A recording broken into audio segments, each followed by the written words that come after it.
Today, Open Source Security welcomes back François Proulx. He's a VP of Security Research at Boost Security. François was on, we were just chatting before I hit record. François was on in February of 2025 to talk about CI/CD security.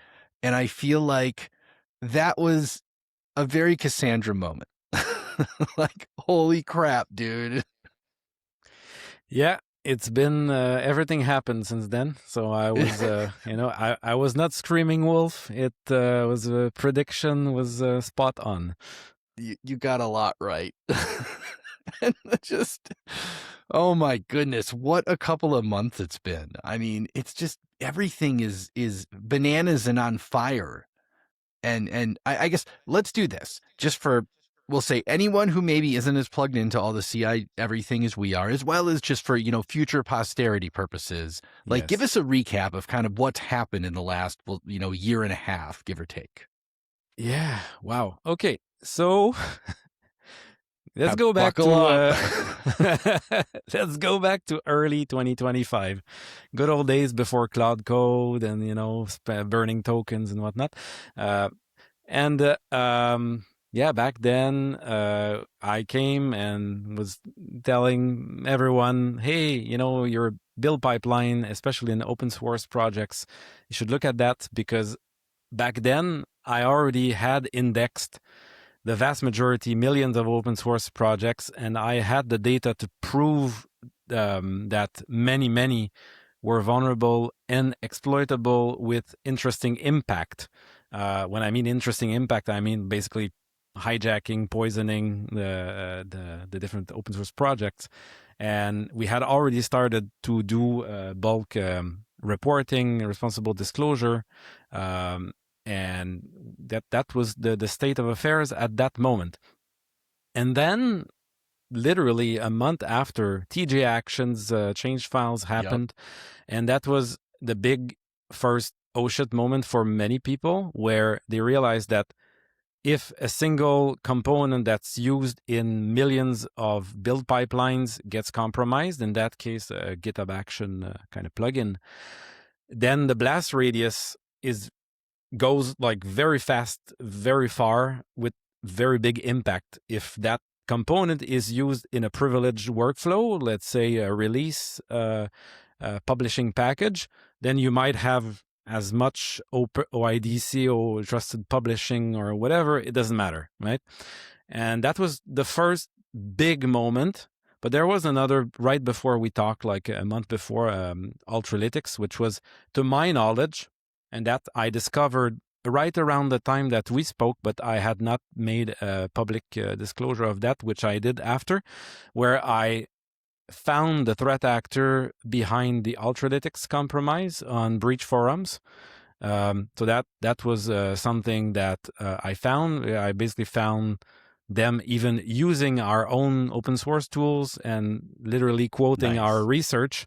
So on breach forums, literally before it was exploited, came and gave the exact output of our tool, or Poutine, pointing to that 0 day at that moment, exploiting it, coming back to brag about it.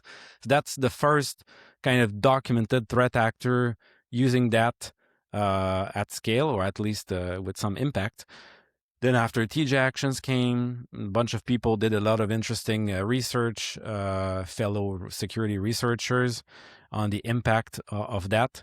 And then fast forward a couple of more months, then the whole, cascade of Shai-Hulud worms and all that in the fall.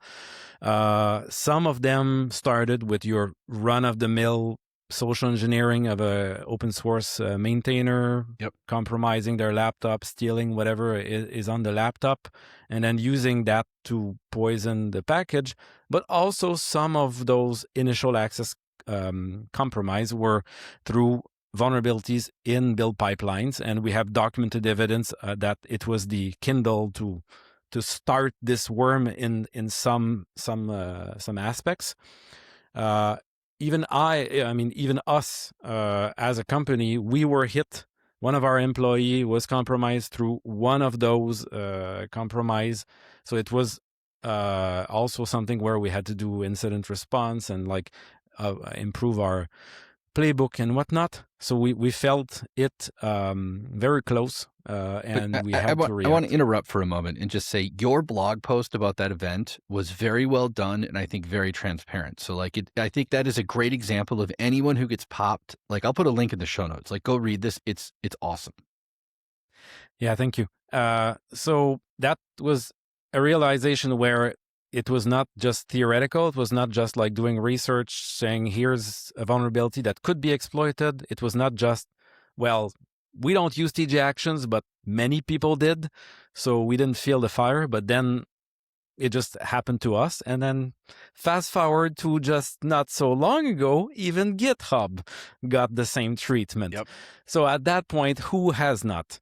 Have you, Josh? So we have not been directly, I mean, we've had some attempts, we'll say, where, because I mean, so, you know, I work at a company called Anchor. We have Sift and Gripe are two like big flagship open source projects. And when Aqua Security Trivy got popped, we basically sat down and were like, all right, what do we need to do to make sure we're not on this list next?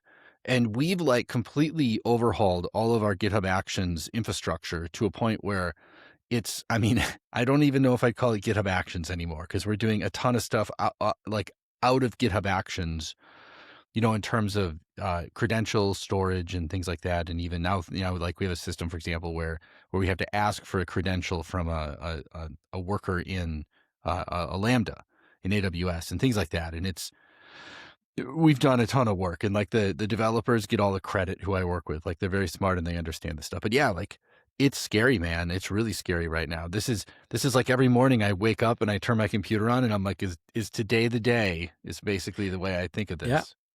So we had this realization, like way back. We started doing like research in this niche of supply chain security back in 2022.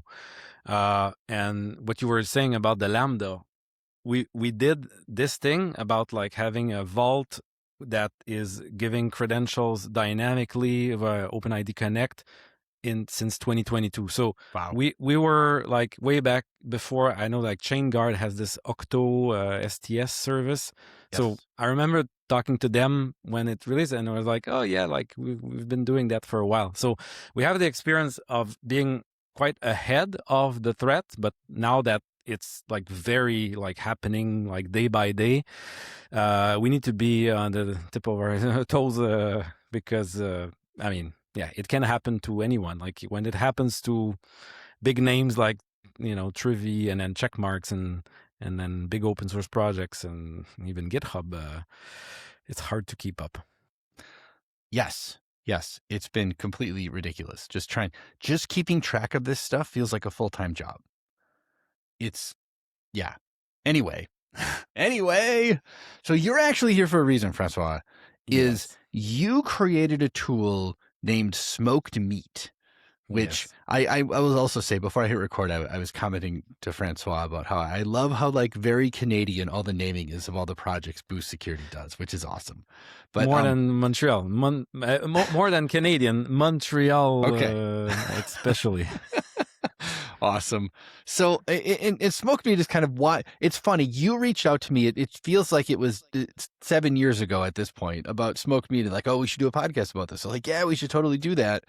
And like the number of things that have happened between that time, I feel like could fill like a 12-hour podcast just because it's been completely ridiculous. But Yeah. I do want to talk about smoked meat because now the funny thing I'll tell you about smoked meat is so I started looking at this and I started trying to figure out how it works. Cause I like to run this stuff and like this is an interesting project to me. And you could probably comment on this, but when I started looking at this, I'm like, I'm worried GitHub is going to ban my account because of the things this does. So I'm like, I'm not going to run this right now. Like that is a concern I have because GitHub right now is like super aggressive with, you know, banning people trying to do scary and weird things. And so you would think my experience, not necessarily, okay.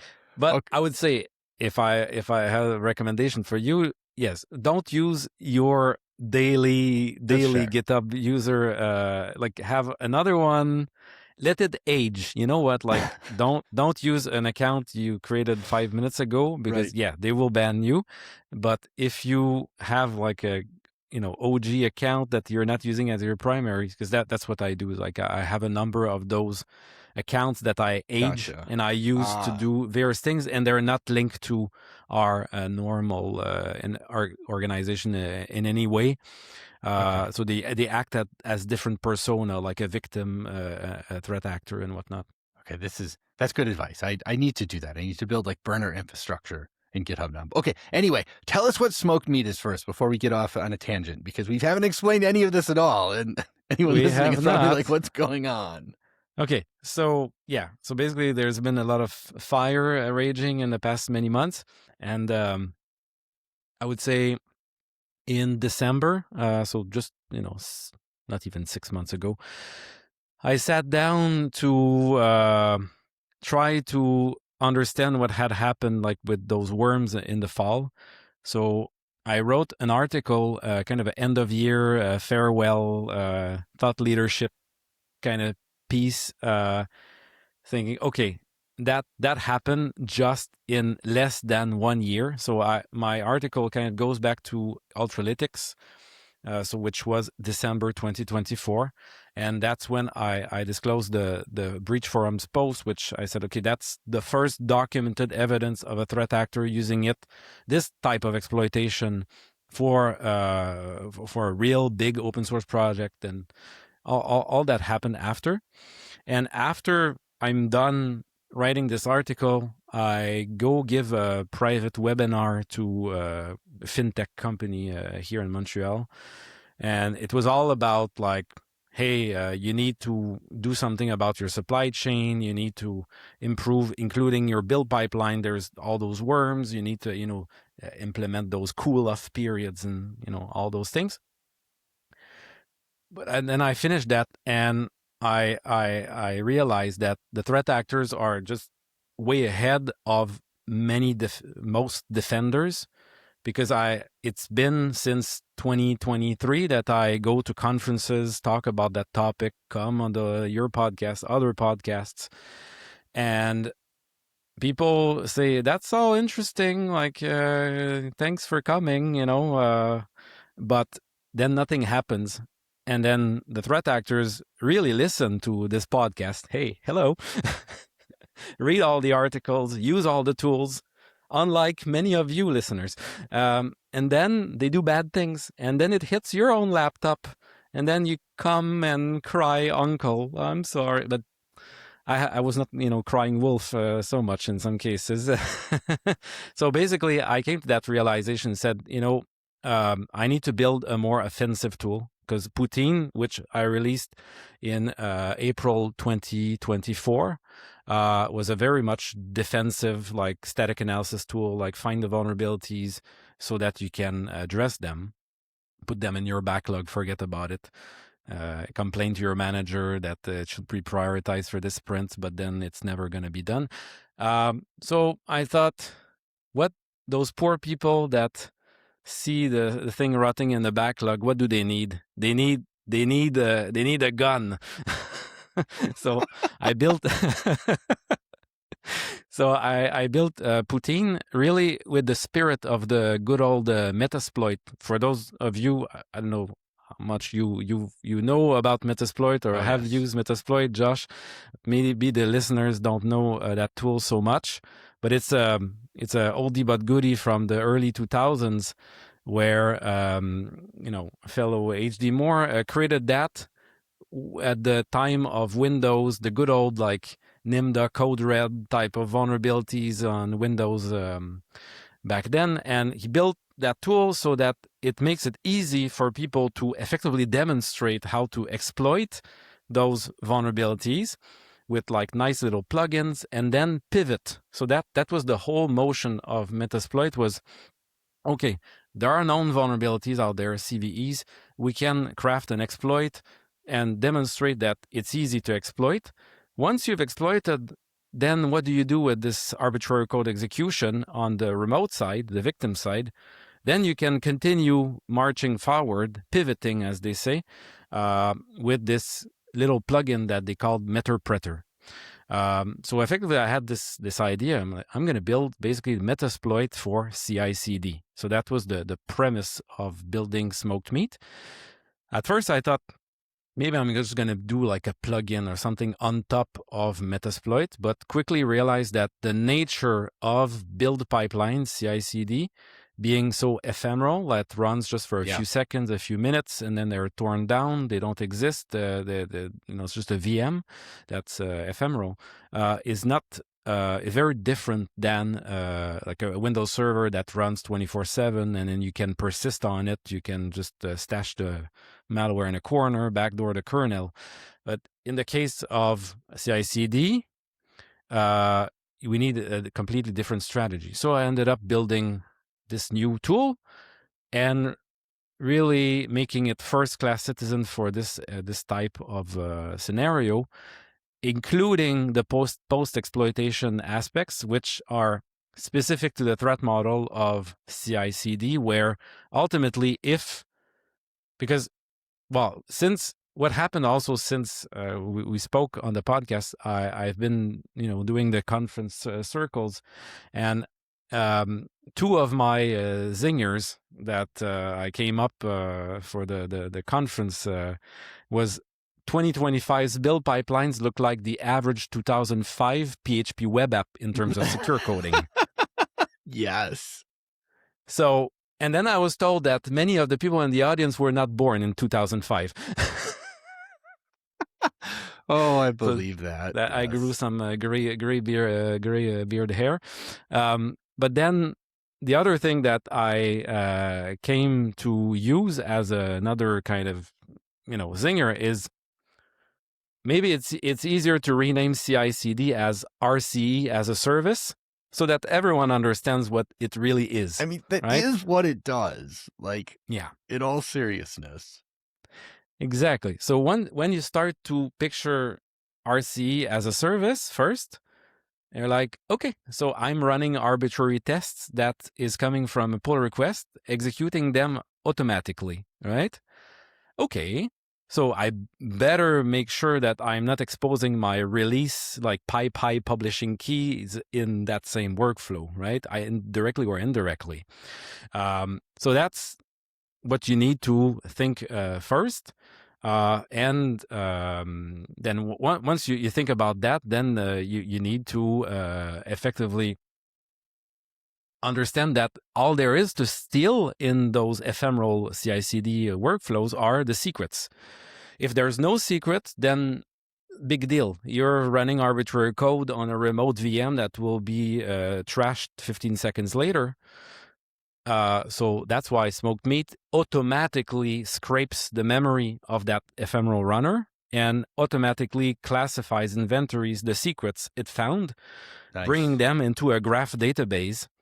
And so the other thing that Smoked Meat does is put all that in a graph. So then you can discover where you start from, a public repo. And then once you have those secrets locally, you can pivot and discover new repos or attack other repos, the vulnerabilities that you couldn't attack without having those new credentials. And that gives you a chance to pivot from public repos to private repos and go deeper and deeper into hypothetical infrastructure. So I ended up building a capture the flag environment, a GitHub organization called Hooli, which is not to be sued by HBO.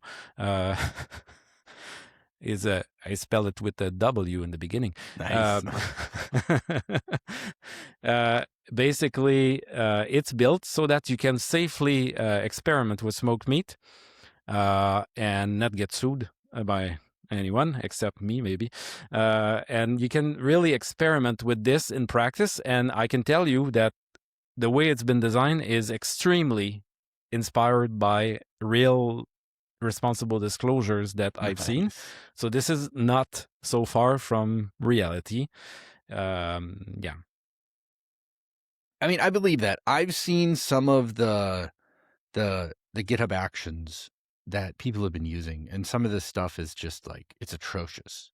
Well, I should say that. Okay, so I wanna address something you said way at the beginning of kind of when we started discussing, and you were talking about how, you know, you were talking about the importance of CI/CD security, and everyone was ignoring you. And obviously, we're not now. And I mean, this is one of the challenges we have in this industry. Is like, for example, I have 30 things to do. I can do 10 of them. Right? How do I decide what that is? And I mean, I'm not even going to lie. Like the first time we talked, I'm like, oh, CI/CD security. That sounds interesting. I should probably think about that. And it definitely wasn't something I put high on my list to do. It wasn't until after TJ Actions happened that I'm like, okay, there's something here and I need to start caring about this. Right. And I mean, that is like the perpetual challenge is like everyone in security has a million things to do and not near enough time to do it. So like that is a tough problem, man. Yeah. So what we did, so the first year that we did the research was more like kind of, you know, theoretical exercise, sitting down, like documenting attack trees and whatnot. Then we build those tools to automate, so to help defenders like scan, and then for us to scan at scale. Then we collected like a big query, like a data lake with basically inventorying millions of open source projects, then doing the disclosure. The next year in 2024, early 2025, what we did was, now that we knew about vulnerabilities and we knew exactly the exploitation techniques, the TTPs, we did then large-scale analysis in near real time of all the public events on GitHub. So the Wow. firehose of all public events, we consume it in near real time, and we cross it with the vulnerabilities, and we have a Slack channel where we see the evidence of exploitation Nice. as they happen. And so sometimes we do a disclosure, not just of, hey, like there's a vulnerability, but it was exploited 1 hour ago. So we've been doing that for a year and a half, a bit, almost a year and a half. So we have now also evidence of exploitation, so threat actor profile and all that, and just discovering potentially new TTPs that were not documented, which is not the case too much, but we continue doing research to be on the forefront. And so we not only have like the vulnerabilities aspect, but also the potential exploitation to pair it with. Wow. That's pretty cool, man. I mean, that is so that's one of the things that I think I've maybe been the most surprised by over the last probably year or 2 years of talking to people about all this kind of stuff is so my favorite is like package cooldowns, right? Where you say don't use the latest package. This is the same thing with when you're using GitHub Actions, like pin a version to buy the checksum, not by the version, and then just sit on it and don't mess with things for a while. Is the question becomes, well, if everyone pins things, how do we see the attacks? How do we know it's okay? Because there is a certain amount of, we'll say, just like, herd immunity to some of this stuff. But like there are a ton of people doing exactly what you described right now, where there's like the Eye of Sauron is on GitHub and they are watching everything going on from, all the public events, all the releases happening, all the everything. And it is absolutely incredible that there's all this attention happening. It's amazing. I love it. Yeah, yeah, and in some cases we see modifications to workflows on big projects. I'm Sure. not gonna name names. So we see the modification that makes it vulnerable, that like it was not vulnerable, then it becomes vulnerable. Then we see exploitation within sometimes hours after it became vulnerable. And sometimes we need to race to disclose. Okay, you mean that a project made a mistake, Hmm. introduced a vulnerability, and then the attackers are obviously also paying attention to this stuff. That means Yep. in that instance, right? Yeah. So because we scan continuously, we also observe the modifications. Just let's say a git push on a workflow, and let's say we had scanned it before. It was not vulnerable, but then we rescan it and we discover that now it's vulnerable and very likely exploitable, then we can, in some cases, observe the exploitation of it, and confirm that, yeah, indeed it was exploitable. So and the attackers were faster than us to disclose and Wow, have the maintainers fix it. that's wild. I mean, I guess I'm at this point, nothing surprises me. I mean, okay. So I do have a question I want to ask about smoked meat, because I think Metasploit gets this all the time as well. Why are you releasing a tool that attackers can use to benefit them, right? Mm-hmm. Well, I think it's because they didn't need to wait for smoked meat to do it. Very true. Right? I'm not giving them any new technique, anything they don't already have, they don't already know. It's not even making their job easier, faster, better, not so much. Uh, Everything smoked meat has been designed, definitely. There's no, it, nothing is, it's not a worm, it's not automatic, it's not like there's no bring your own LLM key kind of thing. It's purely deterministic. It uses the poutine scanning, discovers that, then generates the payload, fully deterministic.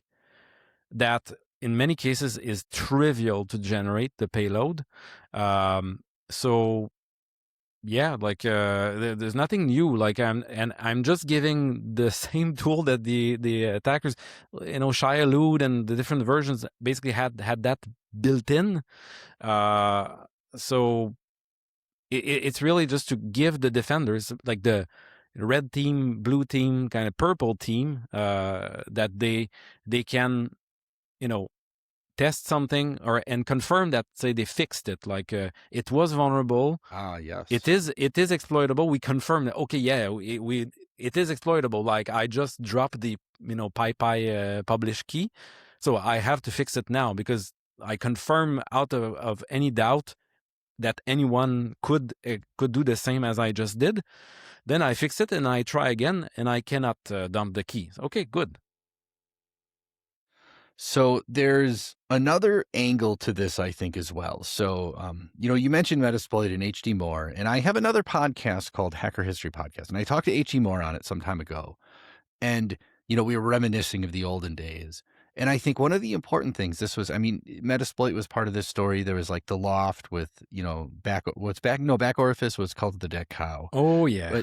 But there were all these tools that were created by these hacking groups.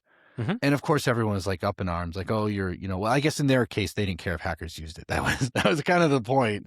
But like companies like Microsoft, we forget that a lot of big companies back in, the late 90s, early 2000s, they were very hostile to security and they were doing a terrible job of security. And it was without question the pressure from these tools and groups that helped push the industry forward, kicking and screaming the whole way there. And I feel like to a degree, we need this as well with what we're seeing in the world of, open package registries, Mm-hmm. GitHub and their actions, just kind of everything going on. Like, I'm comfortable saying that a lot of these action problems we have was just like GitHub kind of dropped the ball on all the security, right? Like they're not the only blame in this story, but I do think they deserve quite a lot of it because I do feel like they built this amazing system with absolute crap security and then no one did anything for a decade. Yeah. Yeah, no, back then, the early 2000s, you would get a cease and desist instead of a bug bounty, Yeah. Yeah. Cease and right? desist if you were lucky. Yeah, exactly. Knock on the door, whatever. So back then, the whole responsible disclosure, coordinated disclosure, whatever, was Yep. not quite in the lingo. Bug bounty, forget about that. And then it evolved, and thanks to tools like Metasploit, because it was put in the hands of the pen testers, and for the most part, that were just doing what they were asked, and then say, "Look, it took me 3 minutes to get to your Oh, Active I Directory." know. And then, like, you cannot sit on the report, especially as the years passed by and CISOs, the C-suite, became to take that more seriously, then you were liable because you had a report with a big like Active Directory can be compromised in 3 minutes. Yep. So that's what it took to move the needle, and well, now maybe Shia-Lude what was needed to move the needle, and Trivy and whatnot. Yes, I agree with that. As much pain and suffering as this has all caused, I do think this is one of those instances where, like, the old way had to burn down in order for a new way to be born. Which, I mean, it sucks when you're the one kind of standing in the middle of it all, but it's it's definitely tough. And I am hopeful that things get better faster from this point forward. But I mean, we'll see how that kind of goes. So, okay, Francois, we got to land this plane, man. So, like, tell everyone what are next steps? What should they do? What should they look at? Obviously, I'll put a link to SmokedMeat, which is a super cool project. You have a very nice getting started as well, I will say, in your README. So, all right, what's next? What do you want everyone to know? So 3 things. So Poutine still exists. Anyone can use it, run it, Yes. just the command line tool. You can put it in your CI/CD just to basically check your own CI/CD with, against it. But there's another tool that we haven't talked about that's called Bagel that we have. And the idea of Bagel came about after we got compromised and we needed to do incident response. We needed to understand the potential blast radius around the developer laptop that had been compromised to make sure that we didn't forget anything to rotate and whatnot, right? So Bagel is doing exactly that. It's basically an info stealer that doesn't send to the attacker.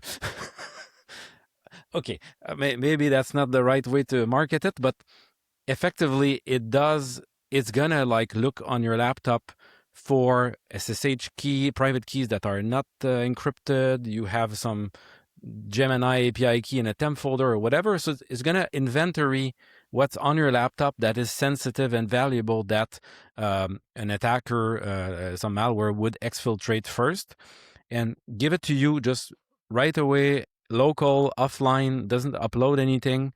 So that you can follow the best practice of hardening, cleaning up, rotating, and whatnot, things that maybe you should not have in your temp folder in any way. So it's about inventorying the potential blast radius, like proactively reducing the potential impact of execution, exfiltration of those secrets, or at the very least, understanding your risk profile, right? So that's Bagel. Yeah. And then, I want to add one thing, Francois, is if anyone has never run a tool like that before, I promise you, every time you run it, you're going to be like, how did that get there? Like, I have never not run one of those sort of tools and not been surprised by at least one thing it found. It's terrifying. Yeah, even more so as we use Cloud Code, Gemini, Codex, whatever. Yes. Those tools, they will scrape the output of a log that contains a key and then stash it in a temp folder so that you can resume the conversation. So any day, like you will start to accumulate stuff. Like, so one of the feature of Bagel is exactly to spot those and to semi-automatically scrub like redact those things. So I invite people to try that. And then SmokedMeat definitely is a bit more like a offensive, like edgier tool that is definitely not for everyone, but at the very least as a way to really understand what those build pipeline compromise can lead to. If you're not going to try SmokedMeat, I invite you to look at our YouTube channel, Boost Security Labs. You will find a 3-minute video that shows you exactly how SmokedMeat works and exploits in 3 minutes like the whole capture the flag environment that I created. So it's a very quick way to understand the potential impact of those vulnerabilities. And I will definitely put a link in the show notes to that, which I've not seen that either. So I'm like, literally, as soon as we stop doing this, I'm going to go Yeah. watch a video. And then But and then finally, the final call to action, I would say, and that's my other zinger is threat model your YAML. And why? It's because if I put it simply, that when you look at a YAML, GitHub Actions YAML, you have those tiny jobs. And what is a job if only just a tiny virtual machine that's ephemeral and then passing potentially data from one job to another?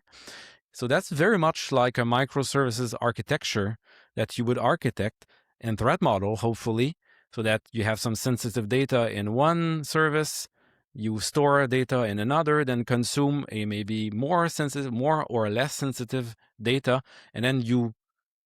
But now, if you know that you have remote code execution in that job by design, maybe because you're running tests automatically, then you better not put the secrets in that one, and then only take the output that says the tests failed, the test passed, and whatnot, right? So threat model your YAML just the same way you would build a production infrastructure where you know that you have RCE by design. So that's my message. that's a good idea. I'm going to think about that because I will admit I've never. The threat model your YAML, I think, brings a level of clarity. And yeah, I mean, a pull request coming from a third party is functionally malicious input to the system. I mean, oh man, I love it. All right, I'm going to think about that later, not right now. So, Francois, I want to thank you so much. This has been an absolute treat. I've learned a ton, and I mean, keep up the good work, man. This is, you're fighting the good fight, and I love it. So, thank you so much. All right, thank you.